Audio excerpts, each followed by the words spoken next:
Hermanos y amigos, bienvenidos a nuestra cita semanal Conociendo al Dios verdadero. Este es un tema que será nuestro paraguas bajo el cual vamos a estar estudiando diferentes tópicos acerca de los atributos de Dios, del carácter de Dios. Es algo tan necesario porque necesitamos escudriñar la Biblia para ello y para crecer en nuestra vida cristiana. Así es que hoy haremos una pequeña introducción nada más acerca de este tema que nos llevará a una buena temporada. Recordemos Jeremías 9:24. Hay que entender y conocer a Dios. Es necesario, esto es necesario. Para conocerle y entenderle tenemos que profundizar en la palabra. Te invitamos a que profundices con nosotros y que podamos juntos crecer. Porque si no profundizamos en la palabra no podemos caminar en obediencia con las demandas de Dios en nuestra vida. Y debemos vivir pues confiados en Él. La pregunta es, ¿cómo podemos confiar en alguien que no conozco? Tú no confías en alguien que no conoces. Por eso necesitamos conocer a Dios, su carácter, su poder ilimitado, que Él es nuestro creador, nuestro Señor, el soberano. Y conocerle, ¿qué beneficios me lleva? Pues mira, te voy a hablar de 4 beneficios rápidamente. El primero, tener una visión correcta acerca de Dios. Porque muchas veces tenemos una visión distorsionada y creemos que estamos adorando a Dios y resulta que no es el Dios de la Biblia. En Proverbios 9:10 dice, el principio de la sabiduría es el temor del Señor, pero luego dice, y el conocimiento del santo es inteligencia. O sea, nos llama a conocerle.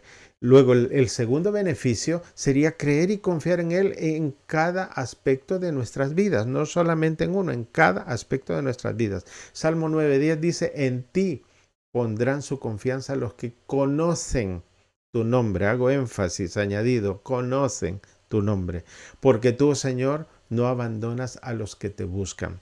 El tercer beneficio, seremos más fuertes espiritualmente para vivir activamente en la vida normal y en la vida cristiana. O sea, porque la vida cristiana no es un sitio específico donde se desarrolla, no es la iglesia, no son las reuniones de hogar.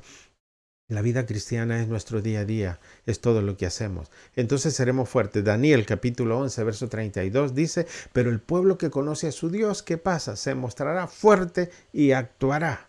Wow, pero hay que conocerlo para ser fuerte. Y el número 4, que hay muchísimos beneficios, pero solamente menciono 4, perseveraremos y permaneceremos como el apóstol Pablo, por ejemplo. En 2 Timoteo 1:12 dice, por lo cual también sufro estas cosas, pero no me avergüenzo, porque yo sé en quién he creído y estoy convencido de que Él es poderoso para guardar mi depósito hasta aquel día. Y así murió el apóstol Pablo, ¿verdad? Creyendo, ¿verdad?, que Dios era su Señor y hasta el último suspiro de su vida. Son muchos los atributos de Dios en realidad, pero no vamos a tocarlos todos a la vez, por supuesto. Vamos a ir poco a poco tocando ciertos aspectos y hoy la pincelada que quiero dejaros es acerca de la santidad de Dios. Cuando comprendemos la santidad de Dios, hermanos, creo que te puede suceder como me pasó a mí. Hubo un antes y un después.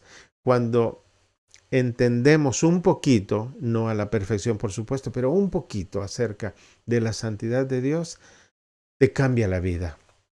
Tienes que cambiar, no puedes ser indiferente, no puedes quedar igual cuando conoces al santo, santo, santo. Recordemos que es el atributo que se repite 3 veces, es el único atributo en esta dimensión, lo cual vamos a tocar en alguna de las enseñanzas. Así es que la santidad de Dios no es algo que Dios decide hacer o ser, sino que es la esencia de Él, es lo que Él es en realidad. Dios tendrá que dejar de ser Dios para dejar de ser santo.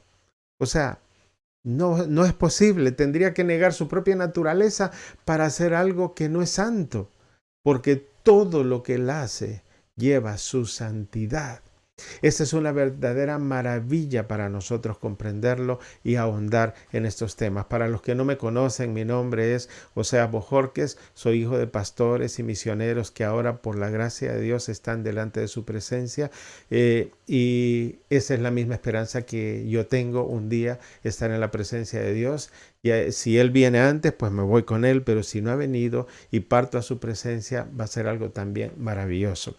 Mi vida cristiana, hermano, mi herencia, estoy muy orgulloso y estoy muy feliz de que Dios me haya dado el privilegio de conocer el camino del Señor desde muy temprana edad. A mis 15 años yo entregué mi corazón o abrí mi corazón al Señor y dejé que la obra del Espíritu Santo renovara mi ser y me transformara en un hijo de Él.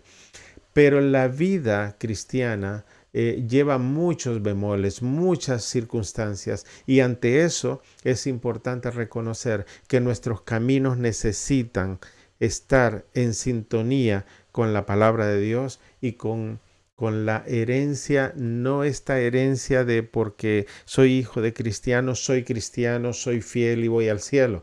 No, no, no, eso no es de esta manera. Es la palabra de Dios, es la realidad de mi pecado, es mi arrepentimiento genuino, es mi vida cristiana, es mi andar con Él, lo que me hace realmente tener una intimidad con Él, porque es mi intimidad entre mi determinación de seguir a Cristo y Dios. O sea, no puede ser por terceras personas.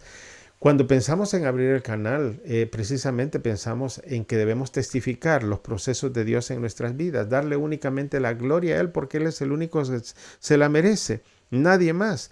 El testimonio de los procesos que vivimos viene de Dios. Debemos enseñar, predicar. También te animo que lo hagas, que reproduzcas la palabra, que compartas tú, que cuentes las cosas que Dios te va revelando a través de su palabra.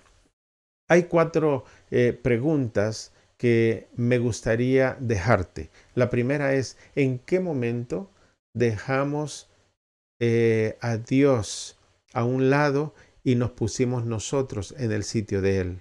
¿En qué momento lo hemos cambiado? Y tú dices, no, para mí sigue siendo Dios el centro.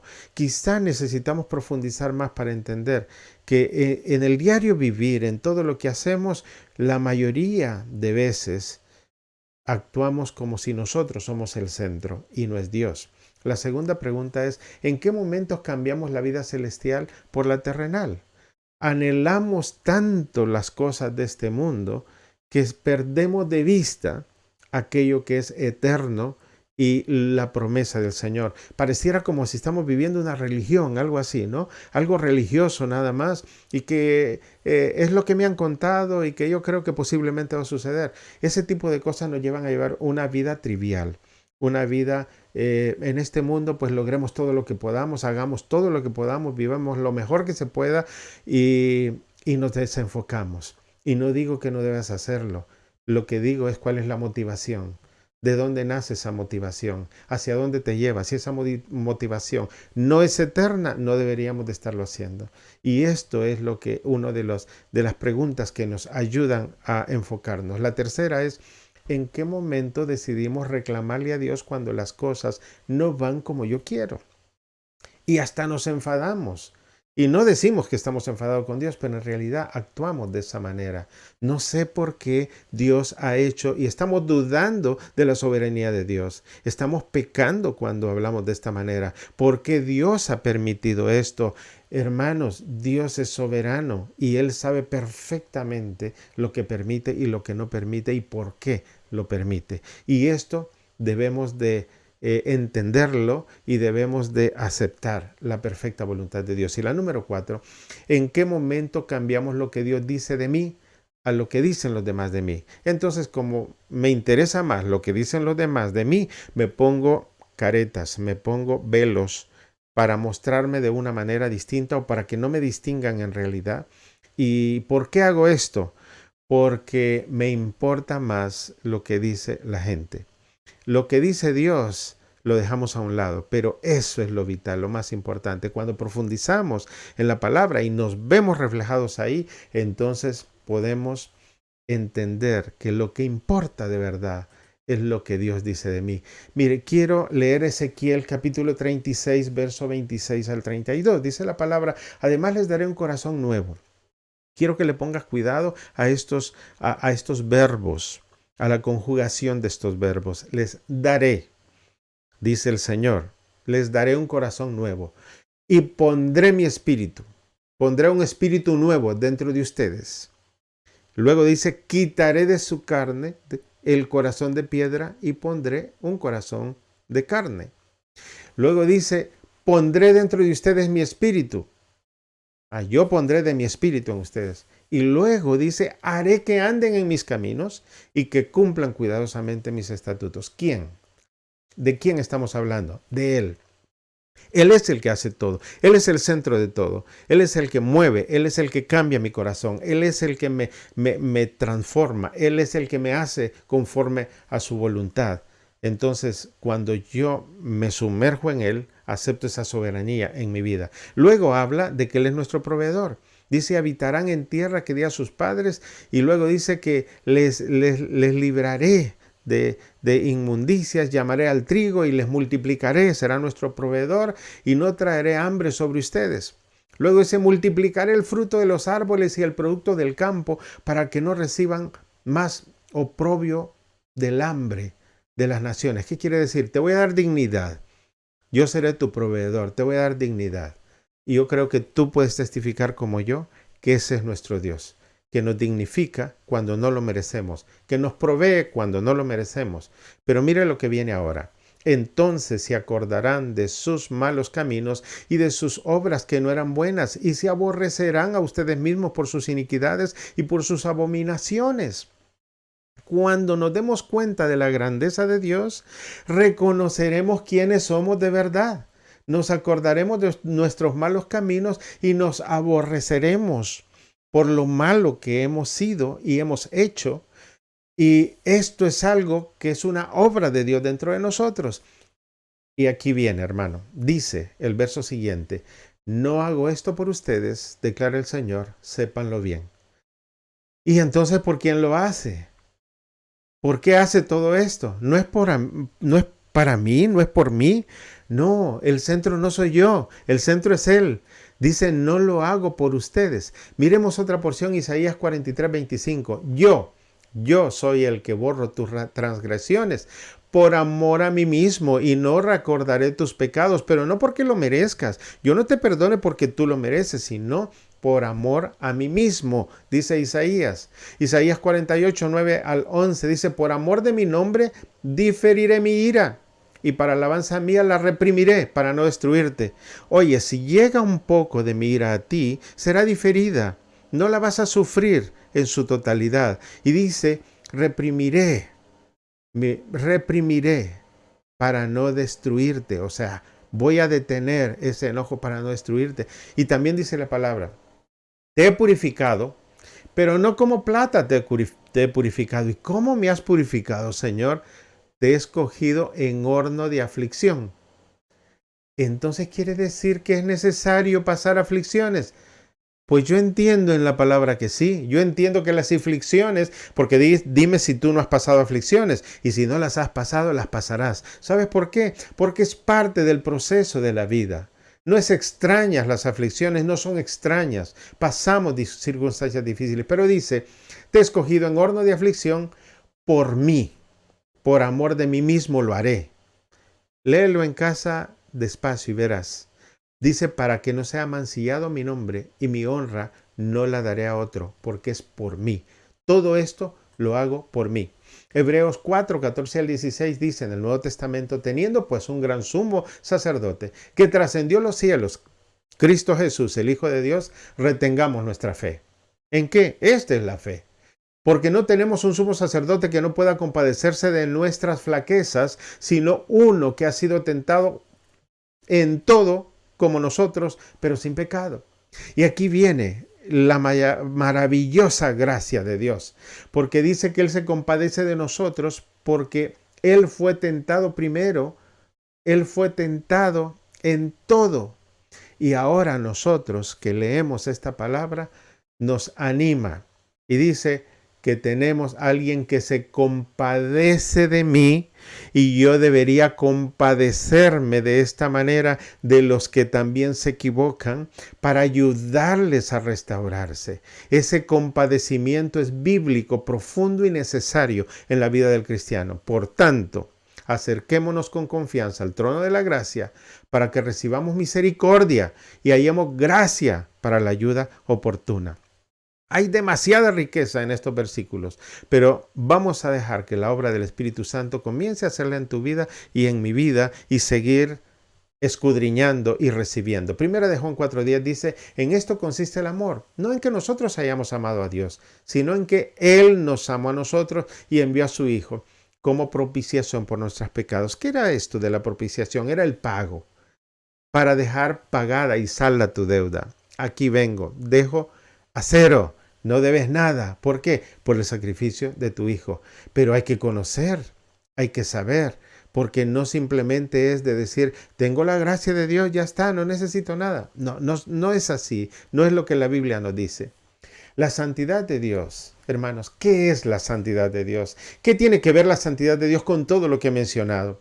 Pues lo tiene que ver todo, porque la santidad de Dios es la esencia de Dios. Ahora, ¿cómo alcanzo esa santidad? ¿Es para mí?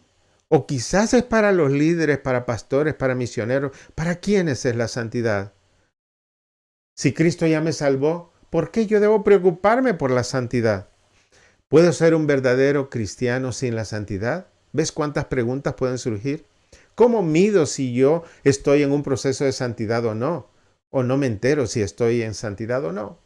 Y la última pregunta, ¿Dios nos pide un imposible?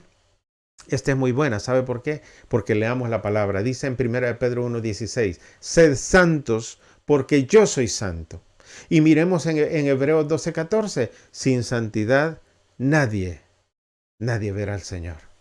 Amados hermanos, si Dios nos pide esto, es porque Él nos muestra cómo podemos lograrlo, cómo podemos vivirlo, cómo podemos experimentarlo.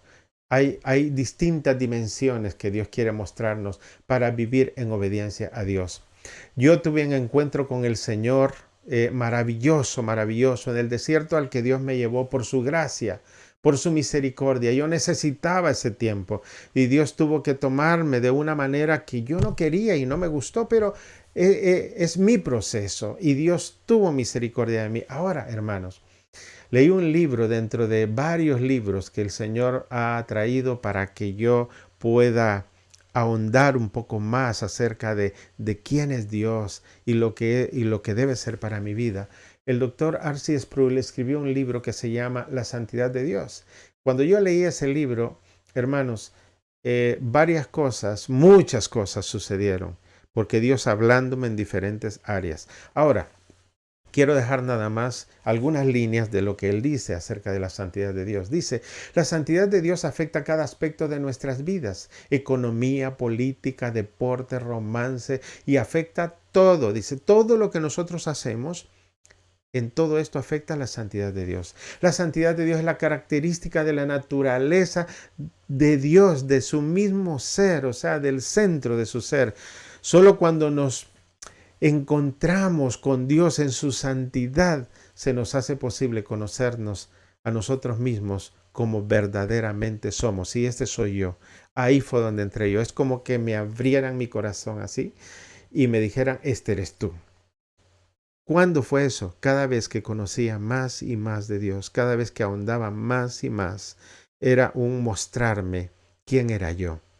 Hermanos, y cuando te conoces quién eres tú, no te va a gustar lo que vas a ver, porque venimos de una naturaleza pecaminosa y caída y seguimos siendo humanos y equivocándonos. Así es que no nos gusta lo que encontramos ahí, pero maravillosa gracia cuando vemos las promesas del Señor, cuando vemos que no estamos perdidos porque Él nos encontró, porque Él nos abrazó, porque Él nos lavó, dice la palabra, y nos renovó, y nos dio dignidad, nos levantó.